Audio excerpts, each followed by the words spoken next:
All right. Welcome. Hello. Hi. Welcome to the Side Talkers podcast. Basically, here is going to be like the regular show, but different and with less people and quicker and one question and better in almost every single way. Also, real faces. I'm joined here with these people, which are. Hi, I'm Mello. We should probably do this in order. Well, it's all in different orders. In which order? Okay. Yeah, but none of us see it the same. Oh, Oops, that's not great.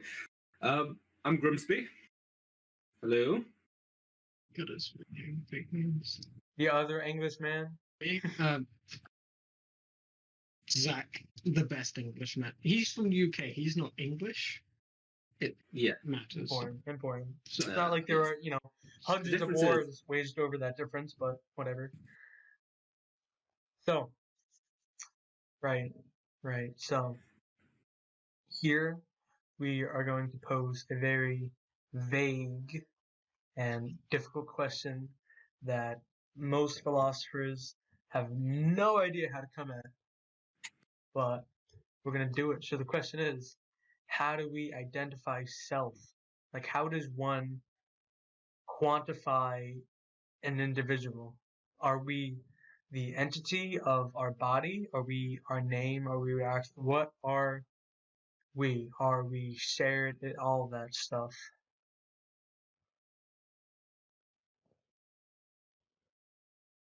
Anyone can. Okay. Does anyone want to? I can start if it's all right with you guys.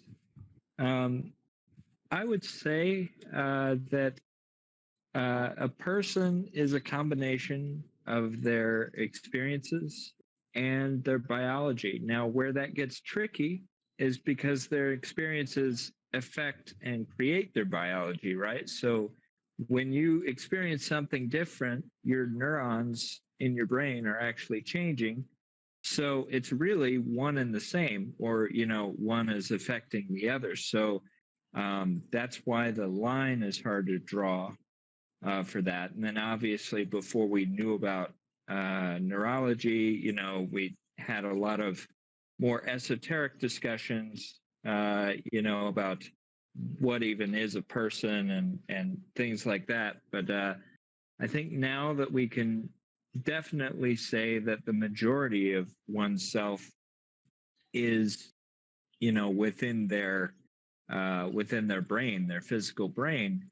But the problem is, what does that? Is that just the pattern of neurons together? And what if you put it on a different substrate? What if you like some cyberpunk future, can you download a consciousness? If you can do that, then it doesn't matter, it's not the physical brain so much as the patterns. And if you have two of those patterns exactly the same, then do you have two of the same person?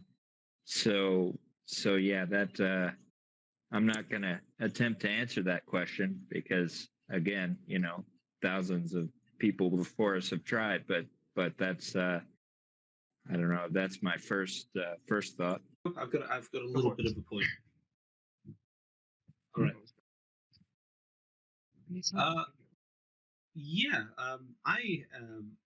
That actually relates to something I was thinking about in Buddhist thought, where they believed in that to make up a human being, you have these things called skandhas, and there's I believe there's 5 of them. There's the body, there's the mind, there's a perception, there's our ability to feel and touch things, and I think there's another one that I can never remember.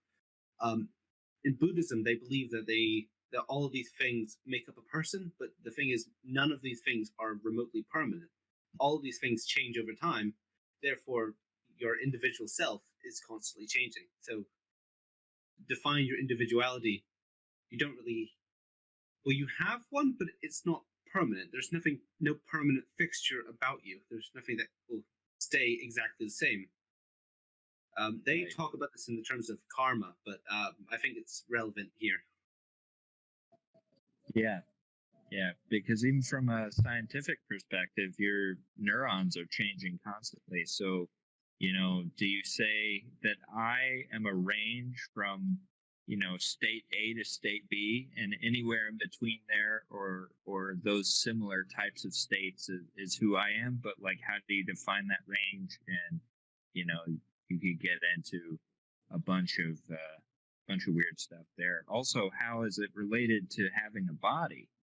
Because like you said, people have said, oh, it has to do with your relationship between your mind and your body. But if you don't have one, if you're just like a disembodied consciousness, it's more of a relationship between your mind and whatever substrate it is on, whether that be internet waves or wires or, whatever interaction it's having with what we consider the outside world, if we even believe there is one, and that we're not all making this up and rendering what we think the world is from inside out. Well, like, so like, when we try to define, our bodies as ourselves, right? I raise my hand, I put it down, I cause interference, in the medium that is air, through space. There was a direct change in my body, right? But to say that Right. is an identity is, I think that's not fair, because, if you have a plant, right, say a Venus flytrap, that when you touch it, it closes its mouth because it thinks it's captured prey. Is that the only thing it is the action of closing?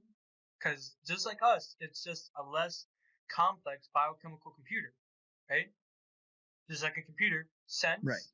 a interaction leads to a processing of decision making on what to do, and then an action from the initial, start, the initial interaction. Well, I think there are two concepts at play here. I think one is the idea of self. So, what is a thing? And then the other is the idea of sentience. So, does having a self require a certain level of sentience? Because, like, can my cat, for example, consider herself, because the, or itself a being? Because yes, it's a so I guess what I'm saying is that I think that's two different questions. One is, what is it? And then the second is, once we figure out what it is, then what where's that line? Where does that line lay precisely of sentience? What is conscious and what is sentient versus what is alive but not necessarily sentient? So yeah, that I think that's a spectrum. Like there's I forget what it was, but there's a guy that has a theory of consciousness that everything is conscious, literally everything, even a rock, but it's just at varying levels. So there's like a scale from 0 to whatever of maximum sentience, and we can't assume that we are at the top of that, right? We are just the latest thing we know that is. So there might be things that are far more than us, but we just are unaware of them. But that's one way of looking at it. I'm not saying it's the right way, but I think it's food for thought to get you guys thinking. Well, so what I think is a problem with that is, you always come up with, I have this one piece of evidence that could explain all of this away, right? But, whenever I think about philosophy, no matter what, I always apply Occam's razor to it. The simplest process to get to this outcome is the probability of it is likely, right? Yeah, I think you misinterpret the way I think. No. Is what I think. I what I'm saying is yeah, you can define consciousness as every object having consciousness, but the only physical way we can prove that is decision making, right? Wait, being Um, cognizant?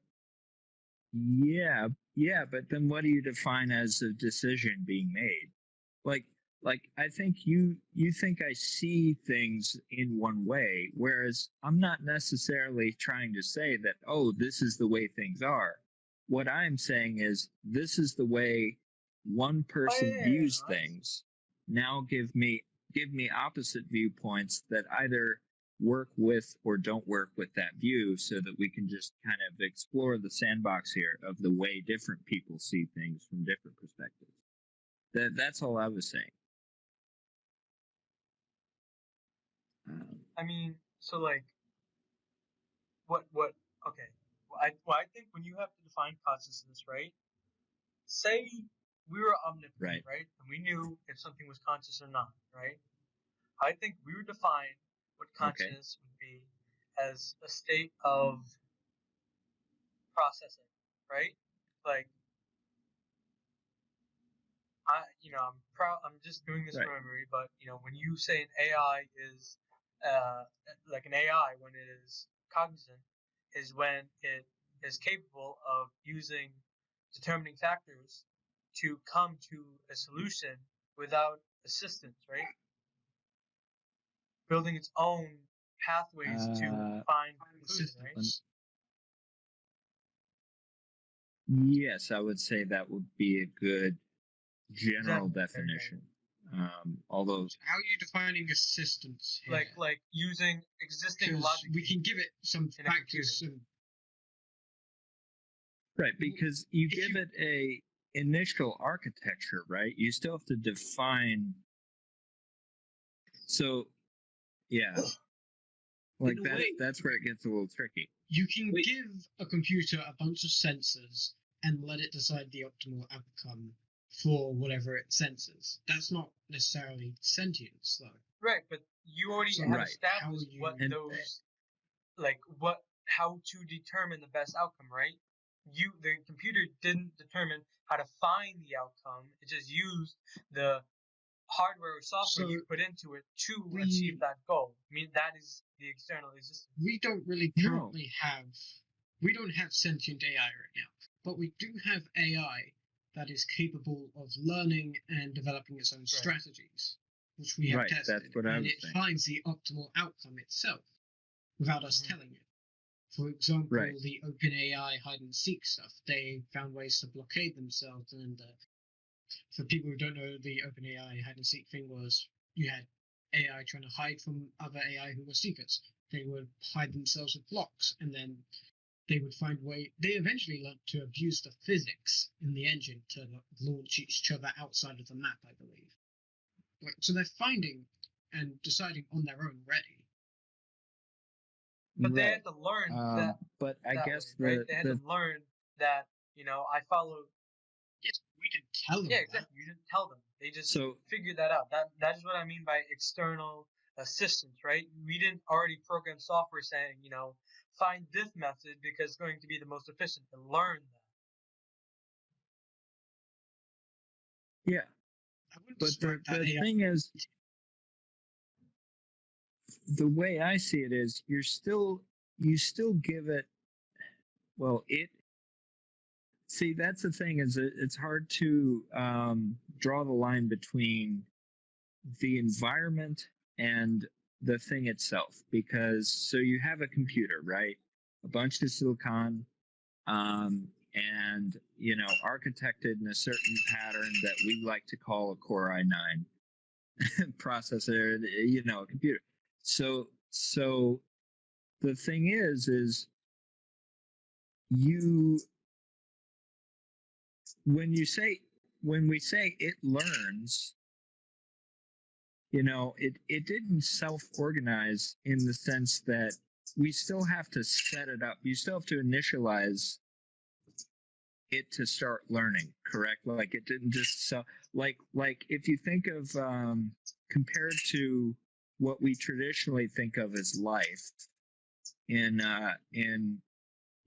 biology, a bunch of chemicals got near a hydrothermal vent, and they there was some step, which we're not sure, went from being a bunch of chemicals to a single-celled amoeba. That's what we're really getting to, is what is the thing that turns inanimate objects into a thing that has drive. So I would say with AI, you have an inanimate object, but it's not exactly inanimate because it's already architected into a circuit board, and there's a certain level of organization there already. Now, where you define what is organized versus what is unorganized, that's a little bit tricky, because technically even a rock is organized. It's organized, the atoms are in a crystalline structure that has a certain shape. So, but it's not a PC, right? It's not so complex that it's, has logic paths and things like that. So I don't know. I'm sorry. I'm rambling again. I have a tendency to do that. I think to define self needs to be independently done, right? An AI who, Google's AI that finds, stoplights in photos, right, is not cognizant enough to know that it is an AI. It is just a network for processing the information using machine learning and machine imaging to see which ones are stoplights and which are not. It's not saying, I'm an AI and this is my purpose. It is just acting out the purpose via a system it's built for itself, right? I, as a human, can say, I am the entity I call myself, right? I am what I am. Right, self-awareness. Yeah. The thing is we have three different concepts floating around here, like they're the same thing. We have life, we have sentience, and then we have self-awareness.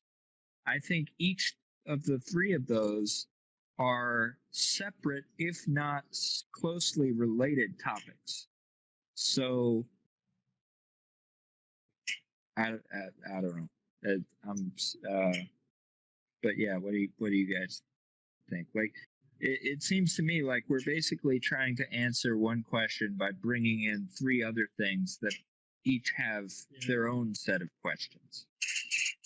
Well, I mean, for me at least, I think I pulled Mello and Grimsby, but basically my form of philosophy and self-identification, I identify myself as an entity using Descartes' method. And for people who don't know, is in Descartes' first meditation, he's very, very, very famous. It's like his main stick, besides identifying as a god or not, is that he says, I think, therefore I am.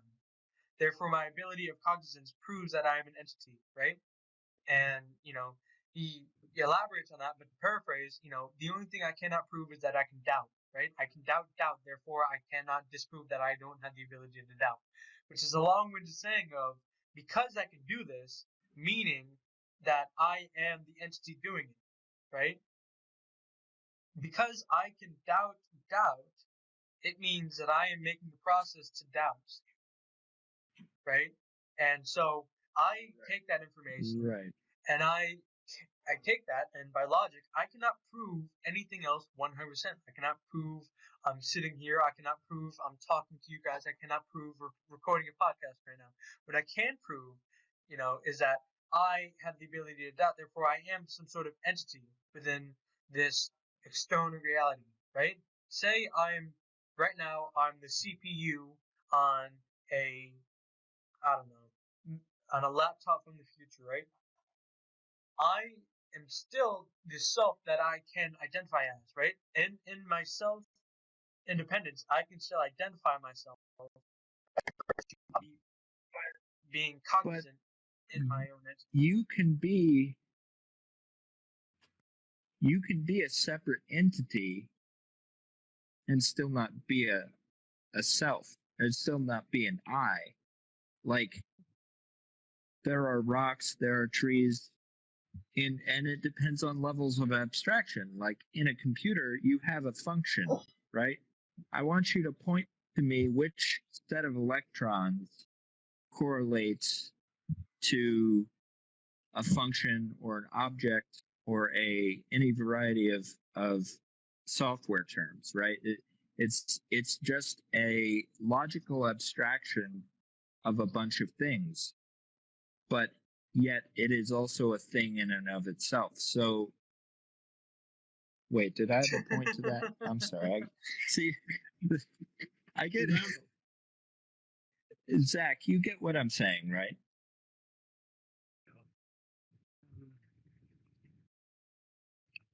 I'm sorry, I couldn't hear. I follow you pretty well, but I haven't really got this one. I don't know.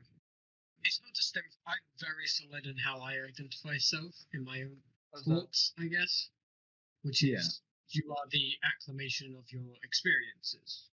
So, from when we started this podcast, I see that as a different me to the me now, you know, where I am still responsible and hold everything that the past self has done.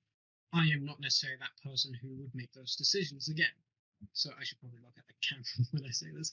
But so I'm a different person constantly, over and over, becoming a different person because my experiences are growing or changing, or not always. Well, I guess it is mainly experience. Right. But, so I will divide it into environment and peers.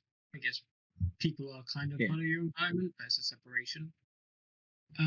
We are rivers. There's I forget what philosopher. There was a thing where it's like we are all a river, where a river is a thing, but it's constantly changing. If you were to look at any given spot in a river, it's different water molecules every millisecond. So, but you can still call a river a river. I want to say something. This isn't really related to it, but in physics, I think it's. I don't remember even where I learned this. But in a closed body of water, no matter how much you shake it up and mix it, one point of that body of water will be back where it started. It's really weird, and some people use it for predicting currents or something in maps and stuff.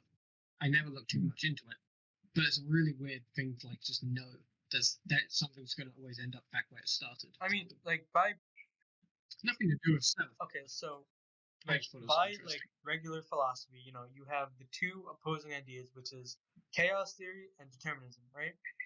Now, if we go by my or Zach's definition, right? Well, I mean, personally, to get a little more specific, my definition of self is I'm based off my actions of how I, I do, right?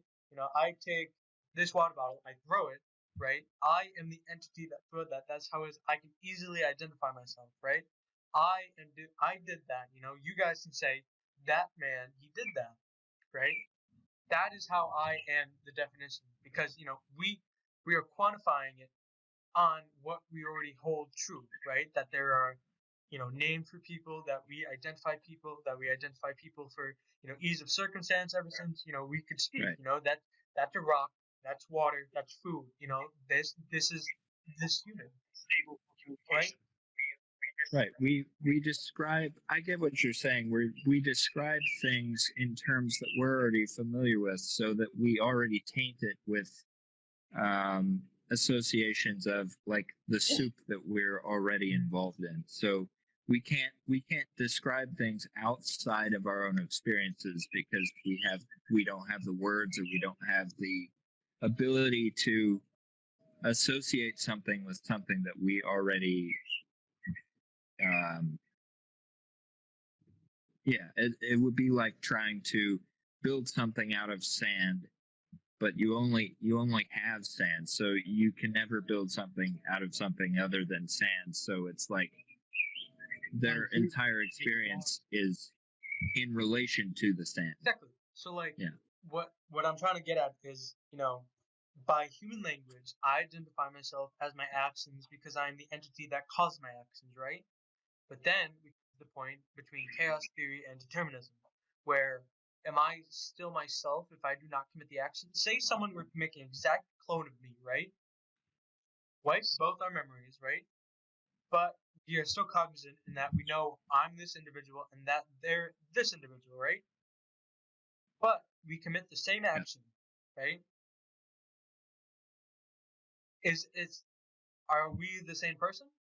Obviously not, right? Because there's two of us. There's two entities. There are two bodies. There's two heartbeats, right? can I tell you why you're not the same person immediately from being cloned? It's immediately a separate experience. You won't be existing in the exact same space. You won't necessarily see the exact same thing when you start off. Immediately, you are experiencing things differently, and I believe that will already make you two separate people. Well, I mean, from your definition, right? I would tend to agree with that. You are the acclimation of your experiences, right? So as soon as you are not experiencing the same thing, you're different people, right? But, you know, say we were, okay, say there's multiple timelines, right? I am timeline A, and my clone is timeline B, right? If we never broke from experiencing the same thing, right? Is that determinism? By virtue of us being the same person committing the same actions.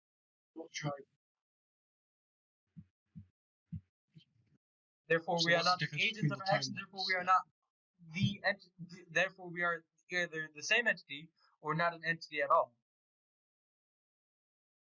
I think he's saying there is no difference between the timelines. That basically they are the same. Why are we specifying timelines? Do you mean like multiverse? Yeah, kind of in the sense where we cannot interact. Therefore, we do not know that we are different entities. Therefore, we behave the same way as we would. I see what you're saying. Okay, so I'm going to ignore timeline because that's confusing me a bit here. I think I'm going to say determinism there.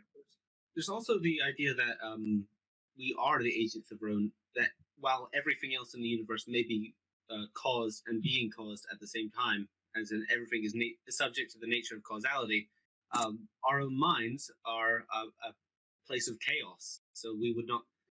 That's just one idea. There's also the idea of I've heard the idea the holistism.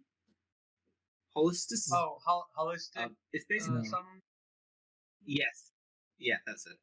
It's basically the idea that all things in life are interconnected because there are no real differences between. Well, there are differences between everything, but in the grand scheme of things, we are all the same coagulant ball of rocks and meat and flesh. And well, I mean, I like Zach's definition in the term that, like, because I don't know if you guys ever seen that post where it's like, I am not my atoms. I do not own the atoms that make my body. It's just my time in the universe to use them, right? That, I am the acclimation of the nutrients that were provided by my mother's diet, right? And subsequent after my birth, I am what I accumulated by my own cellular construction, right? But as soon as I die, all my molecules are going to break down, say go into the soil, just for ease of argument, and I will be. But you didn't do that consciously. You are not consciously reconstructing your body. Your body and mind are being reconstructed every millisecond, but you are not consciously saying, okay, now, and now. And you know what I mean? Like every second, you are not causing your toenails to grow by a conscious decision. Right. That means we're biochemical computers, right? Our brain says, toenail sensitivity is too low, therefore we need to elongate them. That sends, up to the nerve endings in my leg, up to my spine, and my spine brings that to my hormonal gland, which send out the signals to the other parts of my brain to release testosterone and growth hormones to the rest of my body, telling my cells to grow along. It is just a long way of saying, the CPU, like interactable object, right? That I'm processing. That's at one level of abstraction. I'm processing, therefore it's just a feedback. Creating, right? Therefore, I cannot identify. I'm not the agent doing that, right? Therefore, I cannot identify as my body. I'm not in control. Right, but here's the thing, though. It's the fact that you exist within. It's also like it can help change who you are, because once again, it's the thing that my camera froze. It's the way in which you experience the world and everything around you. And there's always like sit and think on your own. That's not necessarily your body, but it's how you experience things. It has an effect on who you are and who you do become. It's not who you are. No, that it you affects. just said it. Your body. This is my body, right? We can agree. I'm in charge of this body, and I'm responsible for what Yes, happens. you control it. But I'm also not in control of it. It's like having a pet. You know, my identity is going to be up here, no matter how many limbs I lose, right? It's not going to change who I am if I lose a finger, right? But it will change my body. Right. It's the argument. I believe it would change who you are. It changes the way in which you experience everything. So it changes. So it has an effect on who you are because it changes your experiences, which make up. There have been reports of people getting heart surgery and then feeling like slightly different people. There have been ideas that because even our neurons in our head are part of our nervous system, and so even and so is a lot of different parts of our body. So there have been reports that people with some replaced organs and stuff, they start to feel like different people. But you're not gonna call them that's different, been. You're going to identify as the same entity. No, if, you're not. If Zach loses the finger, I'm not going to call him one finger But Zach. that's because that's easier push. That's because we use it for communication purposes. How else do we identify? As I said earlier, I see everyone as constantly changing. We have to communicate, and we can see visually that this is generally the same person. They have the past memories and experiences of the other people, of them. So they are that person. But here's the thing. Can we take it to base reality for a second? Because like from our human experience, I agree with Zach. But then if you look at an atom, or if you get down to base, well, actually even smaller than an atom, because right now we think the smallest thing is a quark. We'll probably be proven wrong in a while, but the point being, at the smallest level of reality we know right now, there is no agency. Like a quark does not decide to blip from one place and then re-blip itself back into another place, right? So, but then we somewhere in between there, we say that, oh, then I decide to do something. So there's some level of reality in between the base level of reality and the way we experience it in day-to-day life, in which an emergent behavior of agency comes into play. So it's very similar to what I was saying with that whole cellular automata thing before we started recording. You have a simple set of rules with simple ingredients, but you can put those together in certain ways that create very strange behavior, and that's the idea of emergence. Well, and not to interrupt you, but in physics, we are just learning that what is on the micro scale cannot happen in the macro scale, right? We cannot quantumly entangle this thing with this thing, right? It doesn't have the same effect, right. If I look at something, it's not gonna, my fact of observance doesn't change the physical properties of it unless we're on the micro scale, Right. Well, and that's exactly what I'm saying is, like, at some point during some level of abstraction, going from the smallest level of reality up to the one we're familiar with, things change. And so it's either things change or we perceive there to be a change while there really isn't. And that's what we don't really know. But my point is I think agency operates very similarly, where there's a certain level of reality that when you look at it, there is no agency. And then when you look further up, there is. It's the same way that with an AI, if you look at individual electrons zipping around in a processor, there is no concept of learning or what we say AI can do now, learn what a cat looks like, quantify catness. There's a whole thing of like you feed it enough pictures of cats and it develops a concept of catness, and we don't really know what it associates that to. But then if you look at it the way we look at it, then it is doing that. But the electrons don't know that. So there's some differentiation at different levels of reality, or at least how we perceive the different levels of reality. And I'm not saying, I'm not making any claims as to what that difference is. I'm just saying there seems to be one. Can I just make a point here? I think I have a bit of an idea of what you're talking about. We were actually talking about this just beforehand. Remember what we were talking about, the standard model? There's yeah. Anyway, there's a massive discrepancy between general physics. Oh, sorry. The standard model is basically the closest we're ever going to get to a theory of everything.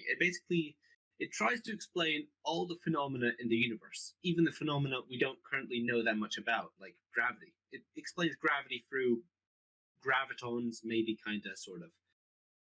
Anyway, the real problem that physicists and other scientists are having is that we are... Sorry, someone just tapped on my door. Is that quantum mechanics and quantum physics is having a real hard time marrying its logic with general physics, because when we go down to the quantum level or quantum scale, things do not work on the same as they should. Things blip in and out of existence for seemingly no reason. Chaos seems to exist there, but when we come up to our scale, our general scale, where normal things like you, me, and the cats exist, everything seems to be subject to causality and normal physics and things like gravity. And the real problem is processing power. I really right. Well, to be honest, I don't know too much. When I say don't know too much, I know nothing about quantum physics. Like, I know one joke, and that's about it. So take that as an off remark of just, Well, I know the basic pop science ideas of it, but I haven't actually done the math. Like, I would like to do that at one point, is do an actual... I've been trying to get into the math. There's this one equation I've been trying to figure out. I'm stuck at math, but it's basic algebra, and it's basically it's a mathematical formula to basically guess where a particle will exist in Hamiltonian space based off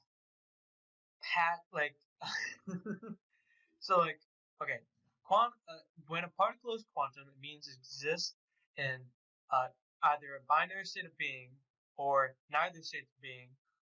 It could exist in billions of different ways. But say in a binary system where it's either a 1 or a 0, right? In computing, right? If the entity of the numeral we're going for, which is 1 or 0, is both 1 and 0, or neither, and also 1 or 0, it exists in the quantum state. It exists as all probabilities of what could be, right? And physics, in the particle sense, right, is the particle diverging from its trajectory from every possibility of where it could fly from its trajectory. That is where it's quantum, right? So, does this relate to the double slit experiment? Yeah, exactly. Yeah. Okay. And that's how they're trying to prove some of that stuff. I mean, we're not gonna solve quantum mechanics today. Wait, hold on. But we don't know. The double slit experiment is an experiment where they used 2 holes in a system, right? 2 holes, and fired a particle through them, and found out that the particle goes through both holes and neither holes, and one hole or the other one at the same time, making it quantum. And they understood this by what happened on the outer uh, observation panel on the center board, where the particle or the electron or photon would land. They found out that it lands in multiple spots where it shouldn't. That is the double slit experiment. That is how they found out it to be quantum. Right. The way I look at a lot of this stuff also is it's very similar to flipping a coin. At the small level, stuff is all weird. We've established that. We at least know that. We're not quantum physicists, but we know stuff is freaky when you get tiny. And So, right. But then when you look at it from a larger level, it seems to all smooth out and make sense. Now on a totally unrelated, but actually not unrelated when you look at the math level, think about flipping a coin. If you flip a coin one time, it's a 50% probability, and you might get heads, you might get tails. But you do that, 100 times, 1,000 times, 1,000,000 times, and then you look at a graph of heads and tails, you're going to get a bell curve. So what happened was you had something that was totally unpredictable, which over time became somewhat of a predictable situation. It's the same way that day trading in stocks is very volatile. You could have one stock go up or down. We have no idea what it'll do. But then when you look at the 70-year stock market or whatever, it generally goes up. So it in general is stable on longer time periods. I think it's the same kind of thing. Stuff is weird and unpredictable and freaky at small levels, and yet when you look at a larger level, it is figure outable. So that's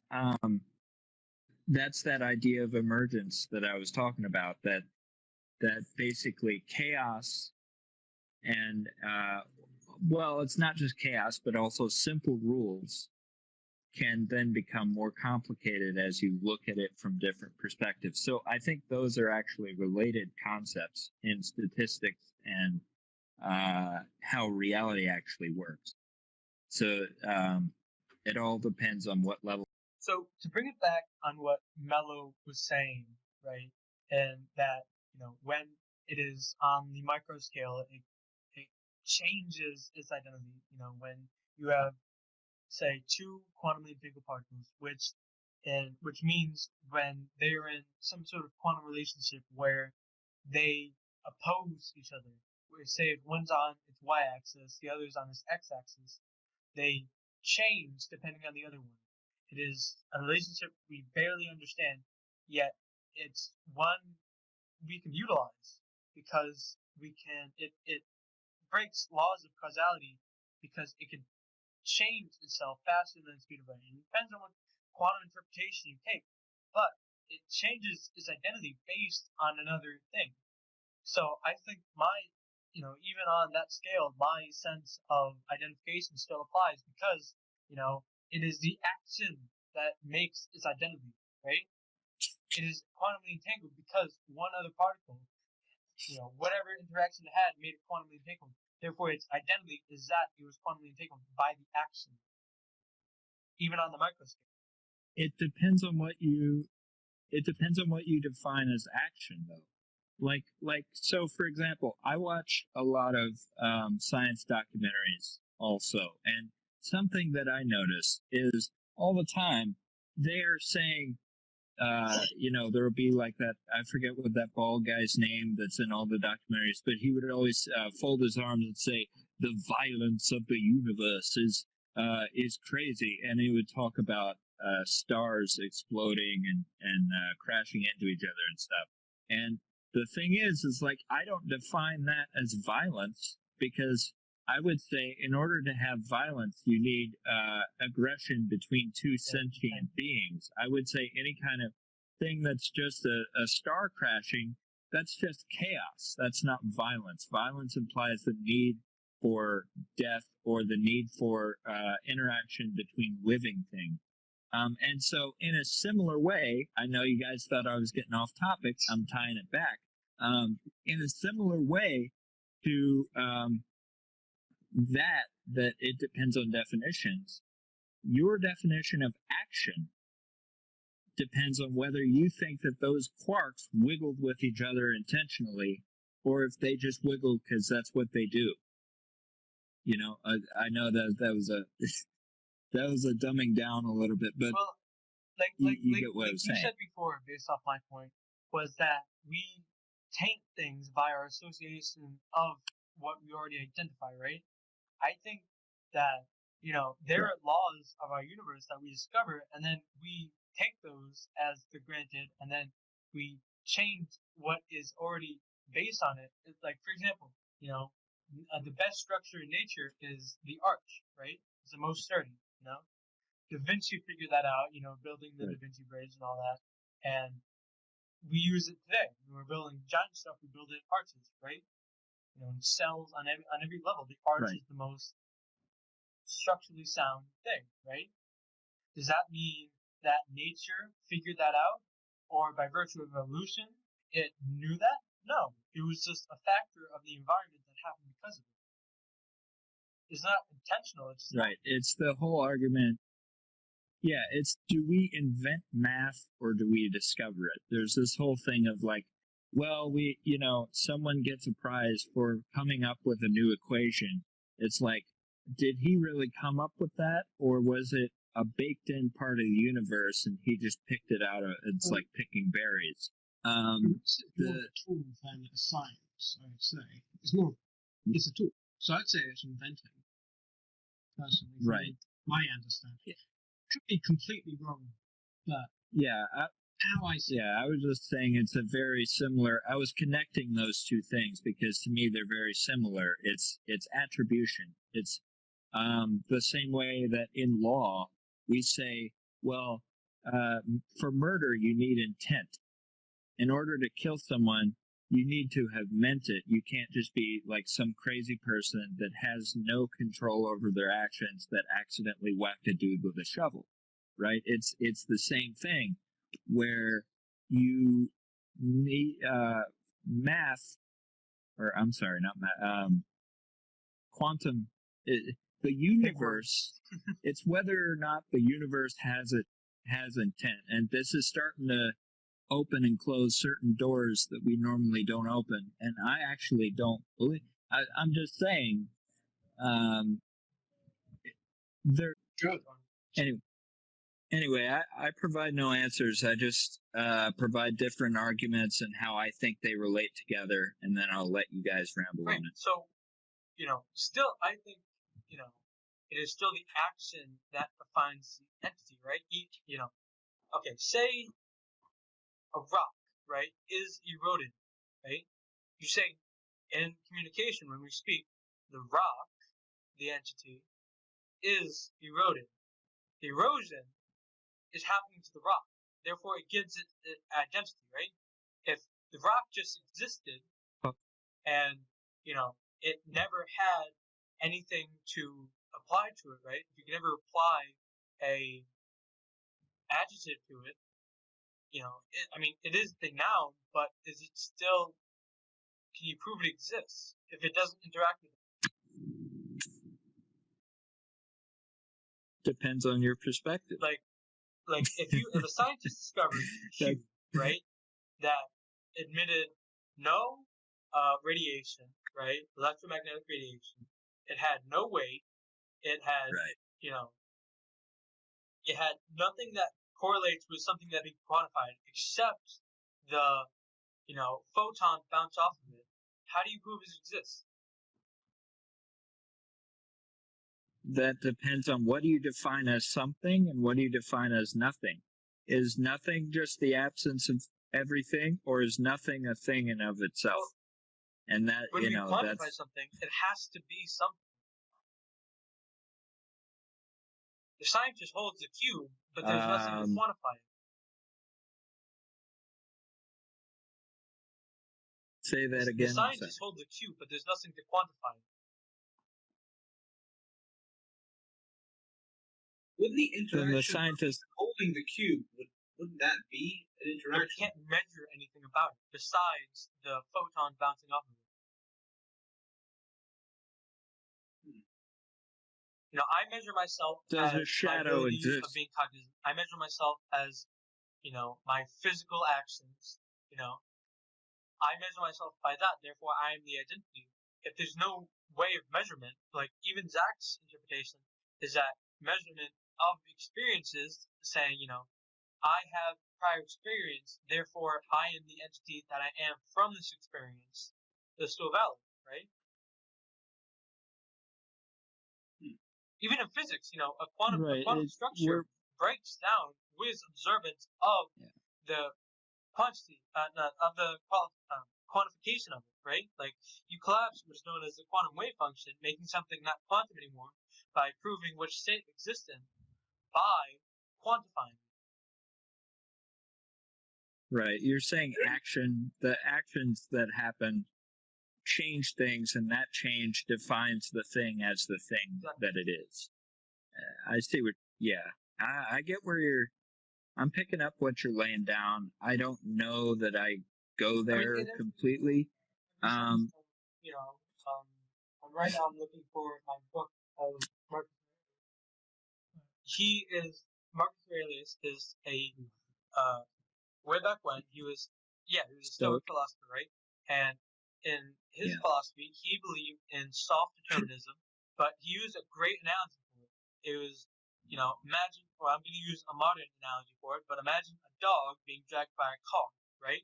The dog has the free will to resist the car, but we all know what's going to happen, right? Yeah. So, Or it was smart to run under a wheel, stop the car from moving. You had to really didn't you? in a very morbid way. There's ways around everything. I get what you're saying. You're saying basically that life is pushing us around. It's affecting us, but we have agency within a certain range. Basically, we have agency within the context of our life, within all of the factors that affect us. Our agency can be expressed within that, but no further. My example of identification still applies within that realm. Even in chaos theory, even in determinism, it applies. Therefore, I think mine is the same. Wait a second. Are you implying that individuality or personality is entirely from other people's actions? Like how a moon is shaped by the meteors that crashes into it? If you came out of your mother's womb and you were never awake to self-identify yourself, how else would you be identified? Sorry, there's this weird flea thing that I'm sitting outside and it almost jumped on me. Hold up. Other people identifying you would make it up as your physical form for communication's sake. How you identify yourself is way more important to you as a person than I think I don't know about you guys, but I don't have some sort of higher knowledge. I think in words, just like most other people. I mean, not everyone thinks in words, but you get my expression, you know. It's completely not related, but kind of related. How do you guys think? Do you guys think in full sentences? I know. I mostly think visually, but I can think. I know a lot of people, they think in abstract thought, like they don't dream. Like a lot of people with disabilities, they don't, words don't come into their mind. It's not like reading a book. It's like watching a movie. You have to say this. So mine jumps from spot to spot. I just know what I mean by when I think. I don't have sentences. It's just I just kind of know, if that makes sense.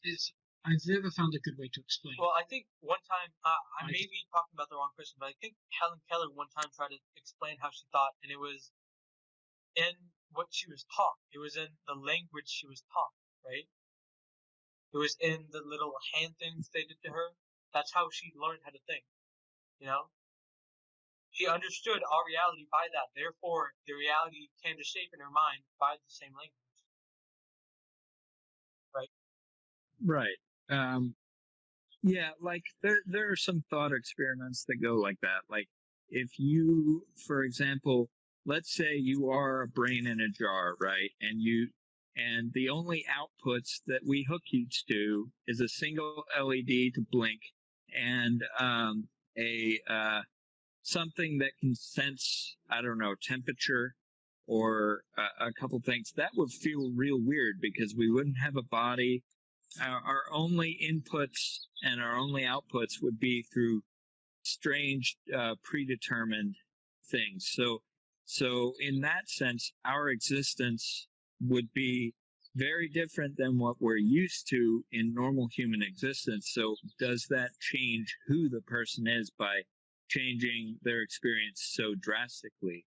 And if it does, then we have to admit that changing your experience even less that drastically also changes who you are. Like if you listen to 85 hours of like advertisements, are you basically a walking Cheeto person at this point if you only listen to advertisements for Cheetos?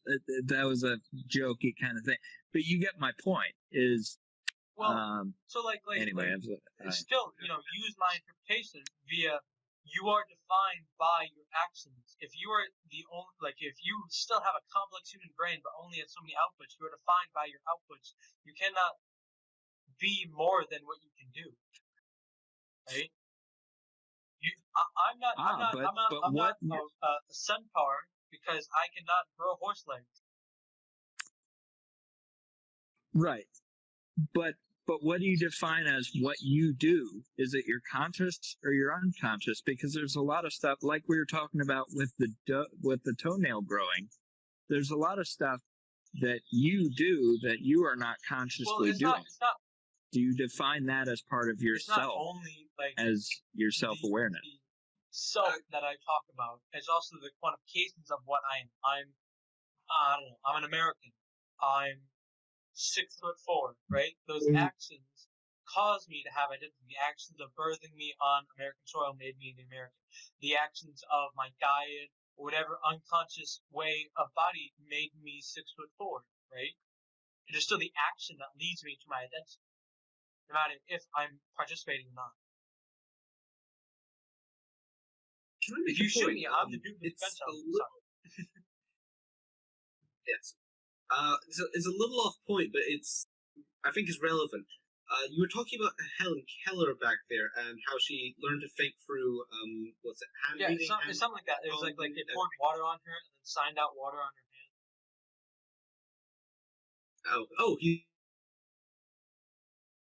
He's back. Study that was done with, I think it was Coco the chimp or something. It was a chimp that learned sign language. Oh, the one that hanging out with Robert learned how to communicate. I think that's the one. Yeah. Anyway, he. Really? They gave it a pet and it didn't understand death and it just snapped its neck when it was cuddling. And then they had to explain death to it. Anyway,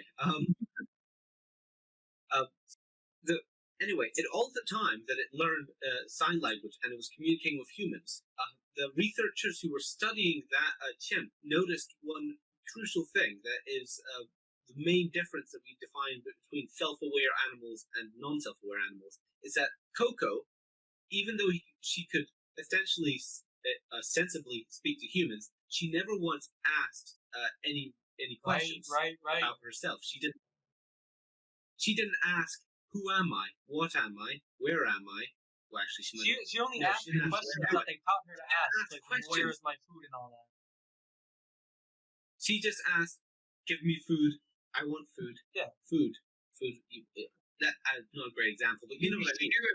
She never asked anything. She never asked all the reasons. Yeah, it was like they came to the conclusion that she didn't let the ape didn't understand that other beings could have more information than what they show them. Exactly.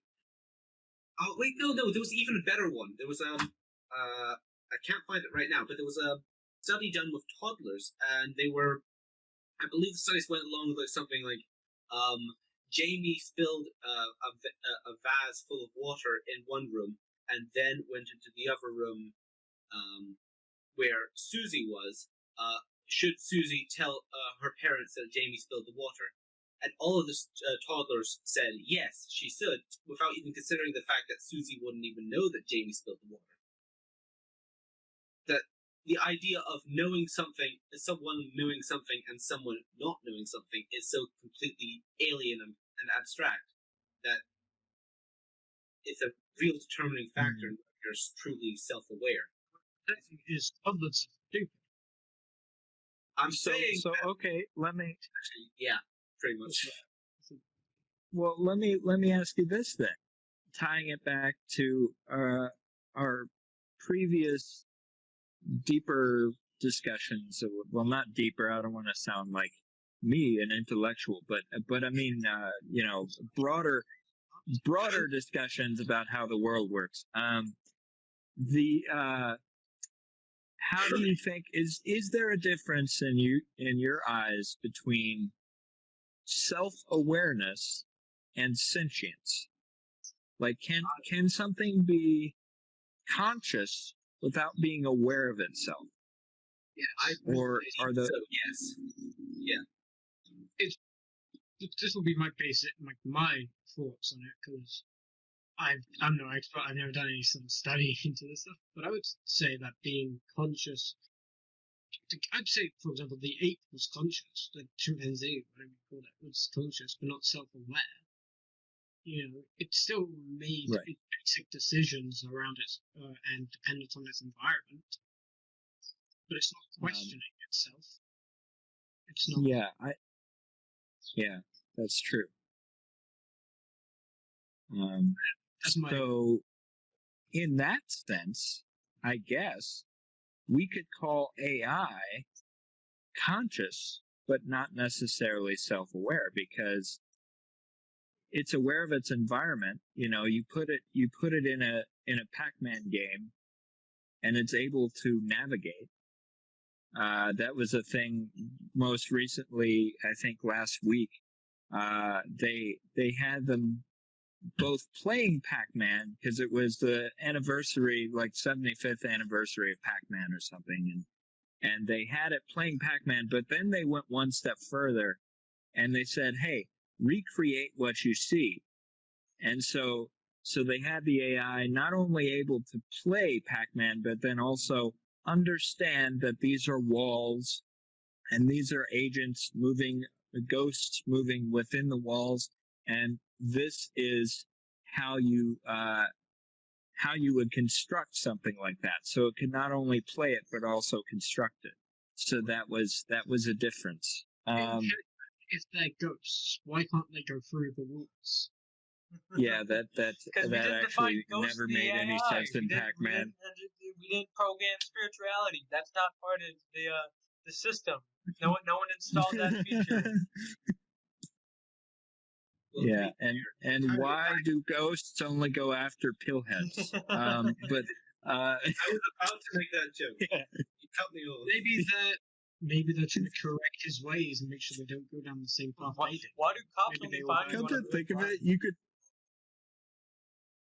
Yeah, and come to think of it, you could define Pac-Man as like a bipolar person running away from what he sees as ghosts, but as actually hallucinations of his own mind. Like you could do an entire book series based on Pac-Man probably, but anyway, now I'm going off topic. Well, I think we're never ever going to be answering this question, because we are not omnipotent, and any other shred of evidence can totally throw out our series, etc., etc. I think we gotta wrap this up. So, this was a great conversation. If you want to hear more from this, you can follow us on YouTube at Real Talk All. You can find us on Spotify, iTunes, and any other podcast platform you use at also Real Talk All. You can find our Twitter, which is at Real Talk All. for updates and events we do in virtual reality if you're not viewing from virtual reality. And there's a 2D mode that you can use in allspacevr.com. And I think that's it. Adios. All right. Bye. All right.